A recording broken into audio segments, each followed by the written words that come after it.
شروع اللہ کے نام سے جو سب پر مہربان ہے، بہت مہربان ہے۔ اے کپڑے میں لپٹنے والے، اٹھو اور لوگوں کو خبردار کرو اور اپنے پروردگار کی تکبیر کہو اور اپنے کپڑوں کو پاک رکھو اور گندگی سے کنارہ کر لو، اور کوئی احسان اس نیت سے نہ کرو کہ زیادہ وصول کر سکو، اور اپنے پروردگار کی خاطر صبر سے کام لو۔ پھر جب سور میں پھونک مار دی جائے گی تو وہ بڑا مشکل دن ہوگا، کافروں کے لیے وہ آسان نہیں ہوگا۔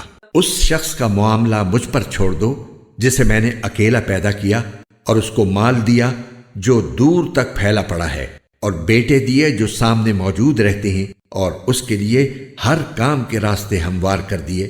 پھر بھی وہ یہ لالچ کرتا ہے کہ میں اسے اور زیادہ دوں۔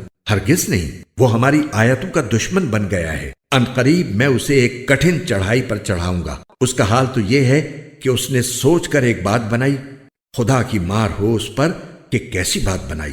دوبارہ خدا کی مار ہو اس پر کہ کیسی بات بنائی۔ پھر اس نے نظر دوڑائی، پھر تیوری چڑھائی اور منہ بنایا، پھر پیچھے کو مڑا اور غرور دکھایا، پھر کہنے لگا کہ کچھ نہیں، یہ تو ایک روایتی جادو ہے، کچھ نہیں، یہ تو ایک انسان کا کلام ہے۔ ان قریب میں اس شخص کو دوزخ میں جھونک دوں گا، اور تمہیں کیا پتا کہ دوزخ کیا چیز ہے؟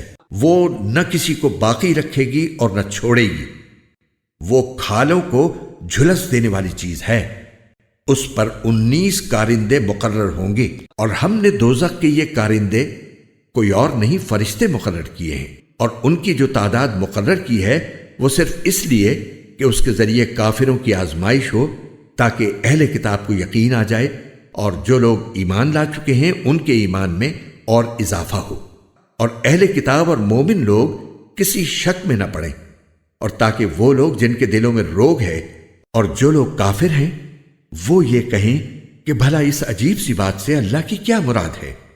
اسی طرح اللہ جس کو چاہتا ہے گمراہ کر دیتا ہے اور جس کو چاہتا ہے ہدایت دیتا ہے، اور تمہارے پروردگار کے لشکروں کو اس کے سوا کوئی نہیں جانتا۔ اور یہ ساری بات تو نوع بشر کے لیے ایک یاد دہانی کرانے والی نصیحت ہے، اور بس۔ خبردار، قسم ہے چاند کی اور رات کی جب وہ منہ پھیر کر جانے لگے، اور صبح کی جب اس کا اجالا پھیل جائے، کہ یہ بڑی بڑی باتوں میں سے ایک ہے جو تمام انسانوں کو خبردار کر رہی ہے۔ تم میں سے ہر اس شخص کو جو آگے بڑھنا یا پیچھے ہٹنا چاہے، ہر شخص اپنے کرتوت کی وجہ سے گروی رکھا ہوا ہے، سوائے دائیں ہاتھ والوں کے کہ وہ جنتوں میں ہوں گے۔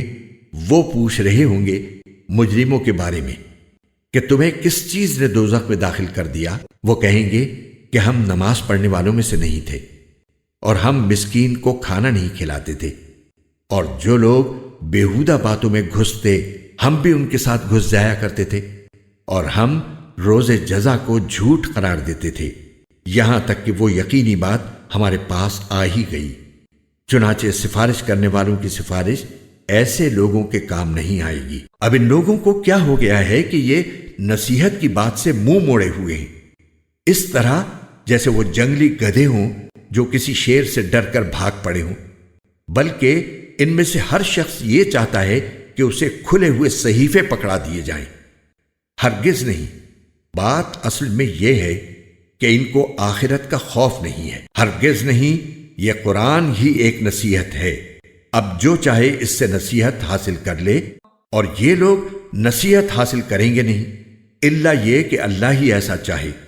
وہی اس بات کا اہل ہے کہ اس سے ڈرا جائے، اور وہی اس کا اہل ہے کہ لوگوں کی مغفرت کرے۔